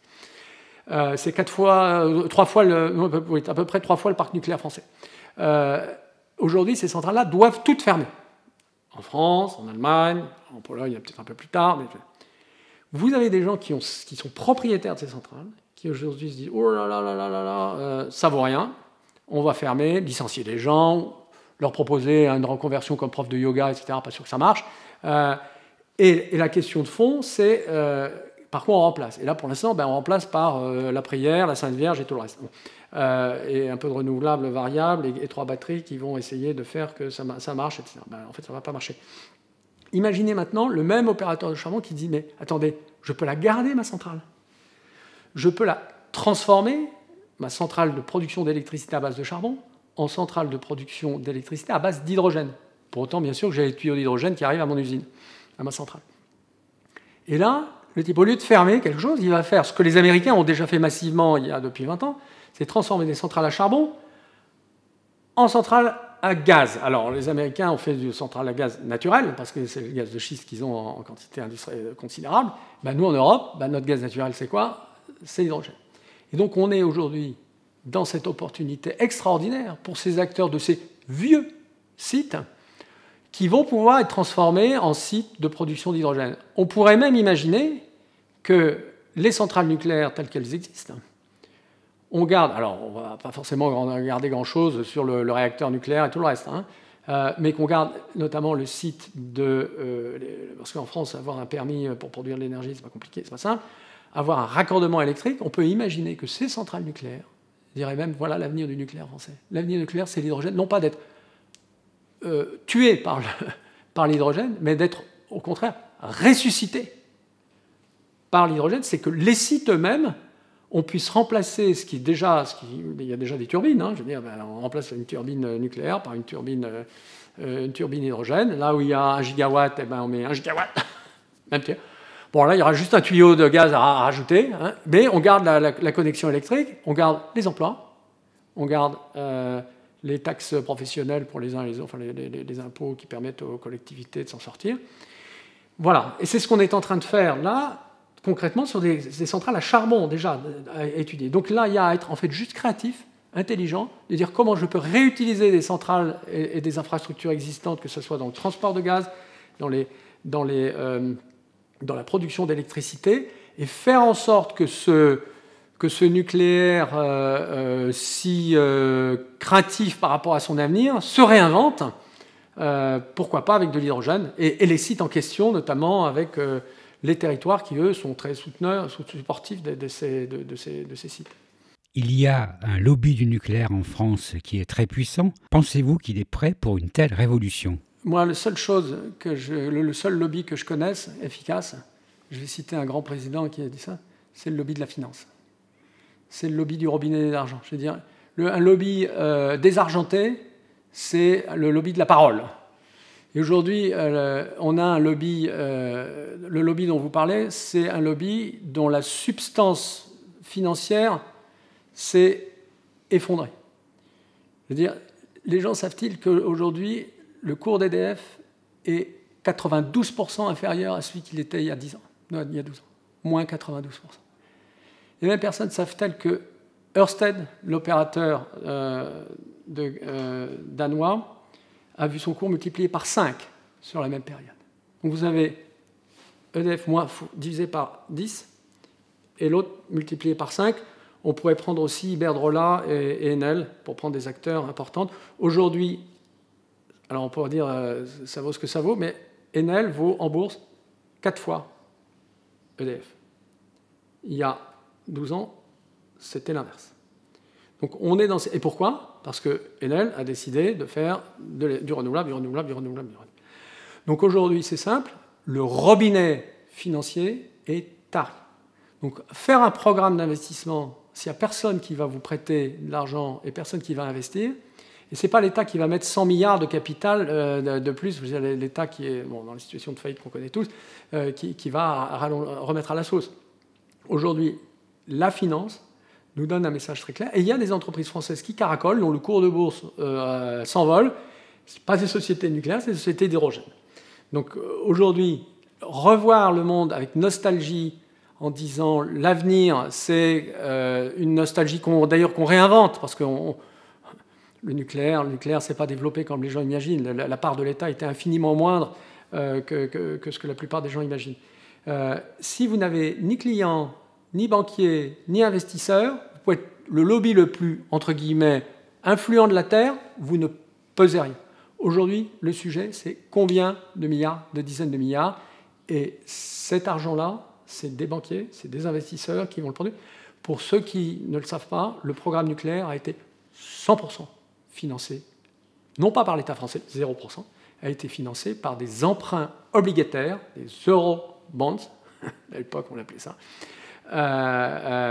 en dollars pour le principe, financés par des Américains, et qui ont fait que EDF s'est endetté de manière considérable dans les années 80, a remboursé cet endettement après. Parfaite opération, tout le monde a été content. C'est une opération qui a marché parce qu'elle a été financée sur une base industrielle saine, où il y avait des gens qui exécutaient des choses dans les délais et dans les coûts, et d'autres qui les finançaient. Financer aujourd'hui quelque chose qui n'est pas construit dans les délais, qui arrive à des coûts 2, 3, 5, 10 fois supérieurs, parce qu'on est dans ces niveaux-là maintenant aujourd'hui, c'est infinançable, inassurable, et donc à un moment donné, si c'est infinançable, inassurable, il n'y en a aucune qui se construit. Alors il y a un pays qui est un exemple là-dessus, c'est les États-Unis. Si vous regardez aujourd'hui à quel point le gouvernement des États-Unis soutient le nucléaire, vous direz, il s'en construit partout. Eh bien, qu'est-ce qui s'est passé depuis 4 ans? Sous l'administration Trump a vu un effondrement des constructions nucléaires et un développement et charbon, et un développement sans précédent du solaire et de l'éolien. Pourquoi? C'est pas parce que c'est porté politiquement par des lobbies. Les pauvres lobbies américains, là, ils rament comme ils veulent, les lobbies nucléaires et charbon, etc. Ils rament quoi? À contre-courant. Parce qu'à un moment donné, la logique économique s'impose. Et cette logique économique, aujourd'hui, elle dit très clairement, l'avenir, c'est du solaire, de l'éolien. Et maintenant, elle le dit de manière très, très forte, c'est de l'hydrogène. Ne regardons pas notre ligne Maginot, parce que la France a connu ça dans le passé. On a une affection pour gagner les guerres d'avant. Aujourd'hui, ce n'est pas le nucléaire. Le nucléaire, c'est notre ligne Maginot. On mérite mieux que se refaire la ligne Maginot et ce qui est arrivé avec. Un mot sur la mobilité électrique. C'est l'un des domaines où le grand public est témoin d'une concurrence entre d'un côté les batteries chères à Elon Musk et à un grand nombre de constructeurs, et de l'autre côté les voitures à hydrogène défendues par Toyota et Hyundai. Est-ce que pour vous cette bataille va avoir lieu? Cette bataille aujourd'hui, elle a clairement été gagnée de manière magistrale par la voiture électrique à batterie. Il s'immatricule aujourd'hui près de 1000 fois plus de véhicules électriques à batterie que de véhicules hydrogène. 1 à 1000, c'est pas 1 à 2, c'est 1 à 1000. Le prix d'une voiture électrique, toute chose étant par ailleurs, est un quart du prix d'une voiture hydrogène. Le prix d'une station de charge rapide, c'est 1/20 du prix d'une station hydrogène. Des stations, même si on a des problèmes d'approvisionnement électrique parfois, mais enfin bon, il y a des prises, il y en a à peu près partout. Si on a de l'hydrogène aujourd'hui, une voiture hydrogène, qu'est-ce qu'on fait? Même en Californie, où il y a quand même beaucoup de stations, on est condamné à faire un rond dans l'eau du côté de San José ou Los Angeles. Ça ne marche pas, il n'y a pas d'infrastructure, il n'y a pas de véhicules. Et quand Toyota dit qu'il est très ambitieux, il envisage de faire 30 000 véhicules par an 2023-2025, c'est-à-dire pratiquement zéro. Est-ce que pour autant, le véhicule hydrogène est condamné? Alors moi, j'ai un autre scénario. C'est que la victoire radicale, complète du véhicule électrique sur le moteur à explosion, qui est en train d'arriver. Simplement parce que c'est des véhicules qui présentent des avantages considérables, qui, au bout du compte, maintenant, en exploitation, coûtent 10 fois moins cher, le plein coûte un quart, enfin bref, que des avantages. Il va y avoir un moment où tout le monde va être en véhicule électrique. Et le problème qu'on va avoir, c'est un problème de réseau de distribution d'électricité. Si on a en France, non pas, je crois qu'on a aujourd'hui 200 000 véhicules électriques, si on n'en a pas 200 000, si on en a 10 millions, le système électrique, avant même qu'on arrive à 10 millions, le système électrique ne va pas tenir. Et plus exactement, on va être rationné. On va dire, vous savez quoi? Aujourd'hui, pas de ressources électriques, pas simplement parce qu'on ne peut pas produire, c'est encore un autre sujet, c'est que le réseau de distribution sur lequel vous êtes raccordé, lui-même ne peut pas tenir ça compte tenu de tous les gens que ça. Qu'est-ce qu'on va faire à ce moment-là? Eh bien, il y a deux manières de travailler. Soit on change radicalement le réseau de distribution, on le renforce, on dépense des milliards, dizaines de milliards pour arriver avec des énormes tuyaux dans le centre des villes. Et ça, honnêtement, good luck. Soit on dit, non, en fait, on a un truc meilleur, c'est on va développer la pile à combustible. Donc, à titre personnel, je pense que Elon Musk, qui aujourd'hui a très fortement critiqué les full cells, comme il l'appelle, et qui est en même temps un homme d'affaires très avisé, je vous fiche mon billet que dans 5 ans, il fera un virage sur l'aile et il se mettra à la pile à combustible parce que lui-même aura compris qu'un système avec des millions, alors à ce moment-là, il vaudra peut-être 1000 milliards de dollars, il aura gagné son pari de sa boîte, mais il considérera qu'il est devenu systémique et que si on est systémique, on ne peut pas déstabiliser le système, il faut au contraire contribuer à sa stabilité.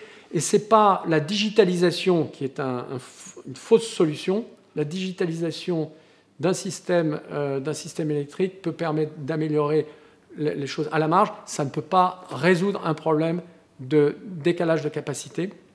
Et donc ce qu'on va voir arriver, et moi je pense qu'il y a des constructeurs automobiles qui ont une carte à jouer, c'est d'anticiper ce problème systémique qui va arriver en disant, écoutez, maintenant je vais avoir une vision complète qui va consister à assurer la stabilité du système électrique et non pas être, quelque part ce qu'il y a aujourd'hui, être une sorte de prédateur où les gens arrivent en disant le système électrique, j'en ai rien à faire, moi je me branche. Et c'est vrai que il y a très peu de véhicules électriques, ce côté prédateur, finalement, joue peu. Lorsque le nombre de véhicules électriques va devenir trop important, et on est déjà à des niveaux qui frisent ces niveaux-là dans certains pays, notamment en Chine d'ailleurs, eh bien, il faut penser à la suite, et la suite sera probablement le véhicule à pile à combustible, qui entre-temps se sera développé sur les camions avec Nikola Motors, dont on a vu le succès boursier retentissant. Est-ce que ça veut dire produire de l'électricité avec de l'hydrogène pour alimenter des batteries? Oui, alors dans le cycle, donc pour revenir, donc on a cet hydrogène produit par électrolyse de l'eau. Donc on prend de l'électricité solaire en Espagne, au Maroc et ailleurs, on l'amène, on le stocke pour avoir au milieu de l'hiver, parce que là encore, c'est pas de l'électron solaire espagnol qui va arriver directement avec un réseau électrique qui ne peut pas l'amener. Donc de toute façon, il faut qu'il vienne sous cette forme-là. Et donc retransformer effectivement en hydrogène, transformé en hydrogène, et qui va lui être par la pile à combustible du véhicule transformé effectivement en électricité, en combustion électrique, mais au moment où on en a besoin. Là encore, les gens disent « Ah, mais regardez-moi l'efficacité ». Le sujet, ce n'est pas l'efficacité. Le sujet, c'est l'équation économique et logistique. Est-ce que ça marche? Est-ce que c'est durable? Et bien sûr, l'équation carbone. Si on a une équation carbone nulle, une équation économique qui vaut le moteur à combustion ou moins, c'est-à-dire, il n'y a pas à hésiter, il faut foncer. Et surtout, si on a une équation économique qui maintient l'intégrité du système électrique. Et aujourd'hui, moi je voudrais juste faire... C'était il y a un peu plus d'un an, je discutais avec la patronne de l'UFE, l'Union française d'électricité. Elle me disait, Thierry, faut que je te dise un truc, le système électrique, c'était dur, hein, le système électrique est orphelin. Il n'y a personne qui se charge du système. Tout le monde. Enfin, il y avait avant un ministère de l'électricité, un ministère du gaz, un ministère du pétrole, hein, grosso modo, donc EDF, GDF, Elf et Total. Aujourd'hui, il y a un ministère de moi-même, quoi. C'est-à-dire de ma survie. Et ce qu'on comprend, d'ailleurs, ces entreprises dont les cours de bourse se cassent la figure, qui sont menacées financièrement, enfin, je veux dire, qui voient aujourd'hui des plans de licenciement arriver, enfin, je veux dire, on comprend qu'elles soient sous stress. Sauf que le système, jusqu'à présent, dont elles assuraient la survie, aujourd'hui, ce système, il est orphelin. Et ce que nous avons aujourd'hui, je le dis avec beaucoup de gravité, s'il n'y a pas une prise en charge, non pas par l'État qui aujourd'hui est impuissant face à ça, mais par des acteurs d'une chaîne industrielle, comme il s'en est fait il y a 50 ans, eh bien nous allons au-devant d'un affaiblissement, probablement peut-être même en tout cas d'une très forte fragilisation du système électrique énergétique français. Donc cette vision du système solide et dans une logique, là encore, euro-méditerranéenne, il n'est pas trop tard pour la lancer, il faut la lancer aujourd'hui. La clé, là encore, mais il faut effectivement prendre un grand coup de respiration en France, c'est dire, OK, on bascule dans le monde d'après. On oublie la ligne Maginot, on oublie le fantassin piou-piou des années 1870 avec sa tenue en rouge. On passe à la bataille d'après, celle, je suis désolé de ramener dans les questions historiques, où les Allemands, aujourd'hui, ont dit, nous serons Nummer 1. C'est ce que Peter Altmaier a dit il y a 15 jours. Nummer 1. Voilà. Et la France, là-dedans, elle est où? La France, c'est justement ma question pour terminer cet entretien. La France dispose, contrairement à peut-être d'autres domaines comme les panneaux solaires ou même les batteries, c'est peut-être moins net, mais dispose dans l'hydrogène d'acteurs industriels majeurs avec Air Liquide, Maxi et d'autres entreprises qui créent une espèce d'environnement favorable au développement de l'hydrogène. En revanche, le gouvernement commence tout juste à citer le mot hydrogène dans certains discours sans qu'il y ait, semble-t-il, une stratégie ou une volonté ou un élan qui soit donné à ce secteur. L'hydrogène vert, hein, puisque ça dont on parle. Hein, là encore, la Commission européenne nous dit l'hydrogène. L'Allemagne nous dit le vrai hydrogène, c'est l'hydrogène vert, donc issu de l'électrolyse de l'eau. La Commission européenne nous dit que ce sera 98% à horizon 2030. Cet hydrogène vert. Aujourd'hui, qui est positionné sur cette chaîne de l'hydrogène vert? Et la réponse, c'est il y a une seule entreprise aujourd'hui Et c'est sans surprise celle dont le cours de bourse s'enflamme. Parfois, les marchés sont pas si grands que ça. C'est McPhy. McPhy, aujourd'hui, est l'entreprise. Pourquoi? Parce que c'est une entreprise qui est positionnée sur l'électrolyse de l'eau. Donc, c'est le point névralgique entre les énergies renouvelables et la production, la consommation d'hydrogène. Il y a potentiellement aussi d'autres acteurs qui commencent à regarder, qui ont de la chance, c'est GRT Gaz et Terega. Terega, qui est l'opérateur de transport de gaz du Sud-Ouest, qui est propriété de Snam, qui est anciennement TGF, qui était propriété de Total. Et vous avez dans ces deux entreprises des gens qui ont compris et qui sont assez remarquables.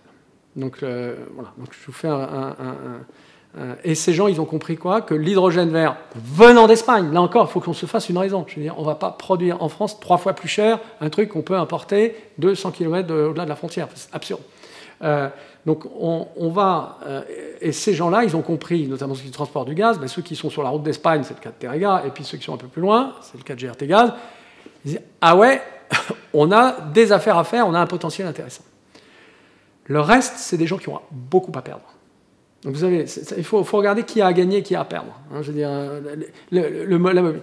les gens qui ont à perdre, c'est les gens qui sont mariés à la chaîne fossile et qui auront la plus grande difficulté à s'en départir. Je ne fais pas un dessin. Quand vous êtes aujourd'hui une grande compagnie pétrolière, que les 3/4 de vos actifs, ou même plus, c'est votre amont pétrolier. Si l'hydrogène vous envoie le message que ça ne vaut rien, que ce sont des actifs échoués, vous êtes quand même... C'est un peu problématique. Si vous êtes un producteur de gaz industriel et que votre chaîne est entièrement une chaîne carbonée, fondée sur l'importation dans des grands ports de pétrole et de gaz, qui ne connectent absolument pas les endroits solaires comme l'Espagne et le Portugal au reste, mais qui relient par exemple, je sais pas moi, les Pays-Bas à la Ruhr, honnêtement, qu'est-ce que vous faites entre les Pays-Bas et la Ruhr? Du fossile. Du fossile. Et donc aujourd'hui, ce n'est pas un avantage, c'est un très gros inconvénient. Et donc nous avons les plus grands groupes français, il faut qu'on le sache aujourd'hui, qui sont dans une situation où objectivement ils ont à perdre. Pour certains, énormément à cette tendance-là. Alors ils le savent, ils en ont peur, ils font tout le lobbying possible pour dire non, mais ralentissons la chose, faisons plutôt de l'hydrogène bleu, ce qui est un concept assez vrai, de dire qu'on va décarboner avec des combustibles fossiles. Quand même, les types sont trop forts. On va décarboner en doublant la consommation de combustibles fossiles. Attendez, les gamins de 3 ans, ils auraient compris que ça ne marche pas. Et donc, ce sujet aujourd'hui, vous avez quelques acteurs français, et puis alors surtout, je terminerai là-dessus, des acteurs aval dans la chimie, dans la sidérurgie et dans la production d'électricité, qui sont souvent des filiales d'entreprises étrangères. Il y a des Français, mais c'est des filiales d'entreprises étrangères. Celles-là, elles vont vite. Donc il y a aujourd'hui effectivement une France qui a beaucoup à gagner et qui fonce, qui sont ces industriels-là, qui sont extraordinaires. Nous, on travaille avec eux, c'est un bonheur de travailler avec des gens qui sont aussi déterminés, aussi volontaristes, aussi frais, aussi énergétiques. Et les autres, je suis bien placé pour avoir été de l'autre côté, qui sont là, qui regardent ce truc-là comme une biche regarde les phares, terrorisés, qui sont là paralysés et qui essaient le plus possible de ralentir la chose. Donc on est dans cette situation où, on va dire, l'écosystème principal, c'est celui qui a à perdre et qui ralentit les choses, et l'autre, à droite, à gauche, y compris les acteurs industriels. Et le jour où on a quelqu'un qui va arriver et dire, voilà, je sais 1 milliard, 2 milliards, 3 milliards d'investissements industriels en France, je pense que le monde va changer. Parce qu'on regardera non pas ceux qui parlent, mais ceux qui investissent et qui agissent. Si aujourd'hui vous étiez ministre de l'Industrie, qu'est-ce que vous feriez vis-à-vis de l'hydrogène? France numéro 1. Alors je sais que ça fait un peu bizarre, parce qu'on a l'habitude de dire France déprimée, France à la ramasse, France derrière, France machin. Je dirais impossible n'est pas français. Je dirais France numéro 1 mondiale. Non pas sur la production d'hydrogène. Honnêtement, la production d'hydrogène, je veux dire, les hectares ensoleillés, je veux dire, la valeur ajoutée, elle n'est pas là. Où est-ce qu'on a de l'industrie à faire? De l'industrie de l'électrolyse. Ça tombe bien, on a une boîte qui aujourd'hui est encore modeste, mais qui est sur une rampe comme ça. C'est un champion national. C'est déjà un champion national. n'y a pas besoin de l'inventer, il est là. On a des opérateurs de gaz, honnêtement, des opérateurs gaziers de grand talent, avec des gens, des ingénieries, appuyons-nous là-dessus. Mais pas pour faire des micro-projets de démonstration, de l'industrie. Nous avons aujourd'hui, là encore, dans la chimie, dans différents endroits, d'autres activités industrielles, une capacité extraordinaire en France. Nous travaillons aujourd'hui avec des gens qui veulent faire le plus gros investissement qui sait faire dans la chimie en Europe depuis 50 ans, en France. Un autre acteur qui veut faire le plus gros investissement fait dans la sidérurgie en Europe depuis 50 ans, en France. Voilà. Ce n'est pas du miel, des t-shirts rayés et des montres machin, hein, pour repenser à un ministre de l'industrie qui avait fait sa croisade industrielle sur ces 3 produits magnifiques. C'est de la vraie industrie. Et aujourd'hui, si on n'a pas une vision à l'échelle et en disant nous allons quoi, c'est pas juste battre, on va être à la limite, on va le faire à la chinoise. Moi, je passe beaucoup de temps avec les acteurs chinois, très influencé par les acteurs chinois. Regardez comment ils font. Solaire Direct est en partie dans les sites qui s'est inspiré des méthodes chinoises, c'est-à-dire on fonce, on réduit les coûts, on fait des volumes, et in fine, ça a été une réussite extraordinaire. C'est ça, c'est l'audace. Impossible n'est pas français. Honnêtement, il est temps de sortir de Gamelin-Maginot, je suis désolé, je fais des comparaisons historiques un peu faciles, et de reprendre, je ne sais pas quoi, ces généraux de la Révolution qui eux, n'avaient peur de rien, etc. Il nous faut aujourd'hui cet état d'esprit conquérant, et aujourd'hui, on a des gens partout en France qui sont prêts à relever le défi et à penser sur ce mode-là. Ils sont une minorité, ils sont souvent liés à des entreprises qui sont soit des PME, soit des entreprises sous contrôle étranger, mais ce sont des Français, et moi je dirais même, je vais utiliser un terme un peu, ce sont des patriotes. Aujourd'hui, ce qu'il nous faut, ce n'est pas des gens qui viennent sucer l'État, excusez-moi du terme, de subventions et demander des choses. On a aujourd'hui une cohorte de mendiants, y compris dans l'hydrogène, qui sont là à demander tous plus d'argent les uns que les autres, et c'est une honte. Il faut des gens, non pas pour dire comment est-ce que je peux prendre à mon pays, mais comment je peux lui donner une industrie puissante et numéro 1. La France numéro 1. C'est ce qu'on peut faire avec l'hydrogène. Mais là, est-ce que vous vous exprimez en tant que ministre de l'industrie française ou ministre de l'industrie allemande? Parce que c'est exactement le slogan que vous avez mis, d'ailleurs, dans la bouche des Allemands. Donc, est-ce que ça veut dire un affrontement entre la France et l'Allemagne autour de l'hydrogène? Il n'y a pas affrontement. Il y a émulation, il y a compétition, et il y a des avantages et des inconvénients. Il n'y a qu'un seul numéro 1. Comme disait Coubertin, hein, je veux dire, à un moment donné, tout ce qui compte, c'est... Enfin, en tout cas, on ne devient pas champion, honnêtement, si on n'a pas la volonté de l'être. Les types qui sont champions par hasard, ça ne marche pas. Et quand je dis champion, honnêtement, si on fait gagner la France et que l'Allemagne est deuxième, derrière, ça sera bien. D'ailleurs, le truc, c'est pas de faire la guerre contre l'Allemagne. C'est que pour que la France soit numéro 1, bien sûr qu'il faut faire travailler avec l'Allemagne. Le schéma dont on parle aujourd'hui, c'est un schéma, si je prends le backbone fondamental. Maroc, Espagne, France, Allemagne. L'industrie allemande va être un énorme consommateur de cet hydrogène. Elle est beaucoup plus puissante que l'industrie française. Ça va, c'est pas un problème. On ne va pas faire la guerre à l'Allemagne. On va leur fournir de l'hydrogène qui viendra, en fait, qui passera par chez nous. Bon, ça c'est la partie tuyau, mais on peut faire aussi beaucoup plus. Et on peut faire de l'industrie, là encore, de l'industrie industrialisante là-dessus. Et il faut que la France accepte cette idée qu'elle n'est pas complètement foutue sur un plan industriel. Ce qui est aujourd'hui la conviction de 99% des gens. Je vais juste vous citer, enfin je ne vais pas le citer, c'est un ancien ministre avec lequel je discutais il y a quelques semaines, qui me disait, quand je lui parlais de ça, je lui disais, Monsieur le ministre, il y a une opportunité exceptionnelle pour les véhicules à pile à combustible qui vont réfléchir à ce que j'évoquais, c'est-à-dire non pas de faire des milliers, mais de faire des millions. Et il me dit, ah oui, j'ai une idée d'entreprise pour vous. Qui ça? Toyota. Il dit, ah bon? Ouais, parce que Toyota, c'est la meilleure entreprise française. Les autres vont mourir. C'était le patron, c'est le patron d'une entité qui réunit l'industrie automobile française. L'industrie française va mourir. C'est acté. C'était Gamelin, 18 mai 40. game over. C'est même pas la peine de faire la bataille, on a perdu. Donc vous avez des gens qui sont dans cet état d'esprit-là.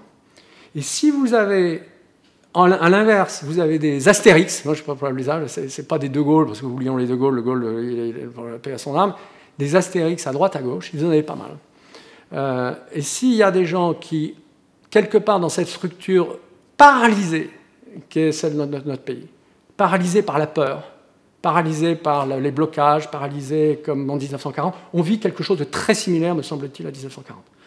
Moins dramatique, Dieu merci, il y a moins de... mais sur un plan de déclassement, d'effondrement économique, ça ressent par certains aspects, notamment vis-à-vis de l'Allemagne, on a ce décalage absolument gigantesque qui est en train d'être créé. Eh bien, ce n'est pas une fatalité. Nous avons aujourd'hui ce truc-là qui nous tend la main. Alors, je sais, à titre personnel, que notre ministre Le Maire est maintenant un convaincu de cette histoire. Donc, il y a des gens au plus haut niveau de l'État qui sont convaincus. Je sais que Mme Merkel passe son temps à en parler au président Macron, et ce que j'espère, c'est qu'elle finira par le convaincre que c'est le sujet, parce qu'elle est convaincue, et quand elle dit nous, Heinz, par certains aspects, c'est pas une Allemagne, enfin c'est une Allemagne forte, mais c'est pas nécessairement une Allemagne écrasante, mais c'est quand même un leadership. La France a son rôle à jouer, et là encore, il faut qu'il y ait un ressaisissement, mais pas, là encore, en mettant bout à bout plein de gens qui ont plein de choses à perdre. Honnêtement, ça ne peut pas marcher. Des grandes entreprises qui aujourd'hui ont beaucoup à perdre, certaines qui sont très puissantes et triomphantes comme Air Liquide, d'autres qui sont un genou à terre comme les grands énergéticiens. On ne fonde pas un renouveau sur des gens qui ont beaucoup à perdre. Il faut regarder un peu plus loin. Alors on dit beaucoup dans les territoires. Non pas dans les régions, les machins, les capitaines d'industrie, ils ne sont pas dans les régions, je suis désolé. Mais ils sont dans ces entreprises que j'évoquais, dans ces PME, dans ces filiales de groupes étrangers.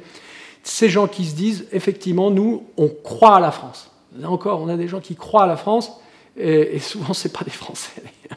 Mais il faut leur faire confiance, et ces projets, donc nous, qui vont bientôt sortir au vu et au su de tout le monde, qui font l'objet de dépôts, d'ailleurs, de projets au ministère, parce que ce n'est pas que on a déposé, pour un de ces projets, un dossier au ministère de l'Industrie pendant le cas du dispositif européen IPCEI fin juin, qui est donc dans les pattes du gouvernement aujourd'hui. Donc tout est écrit, il l'a déjà. Un truc de 80 pages où on a l'amont espagnol, l'aval avec... il y a tout. Il y a les business plans, les machins, les trucs. France numéro 1, il a juste à feuilleter le truc. Donc c'est déjà entre ses pattes. Eh bien, il faut regarder ça.